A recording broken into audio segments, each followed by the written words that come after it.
कुछ अहम बैनुल-अक़वामी खबरें भी। यूक्रेन और रूस के दरमियान जंग शुरू हुए 2 महीने मुकम्मल हो गए हैं। आज भी यूक्रेन के खिलाफ रूस की हमलों का सिलसिला जारी है। खार्किव में रूस ने रिहायशी इलाकों को निशाना बनाया है। मारियोपोल और दीगर इलाकों में रूस के फिजाई हमलों और बम्बारी में सैकड़ों मकामी बाशिंदे हलाक हो गए हैं। इसी दौरान यूक्रेन के सदर वोलोदिमीर ज़ेलेंस्की ने ताज़ा बयान जारी करते हुए कहा कि रूस अपने उस जुर्म की पर्दापोशी करना चाहता है, लेकिन मारियोपोल में सैकड़ों मकामी शहरियों की हलाकत के सबूत उनके पास मौजूद है।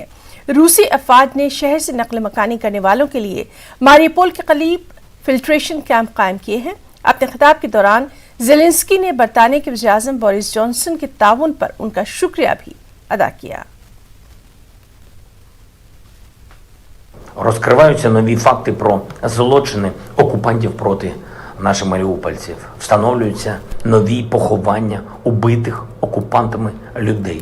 Йдеться про десятки тисяч загиблих маріупольців. Фіксуються переговори окупантів про те, як вони приховують сліди своїх злочинів.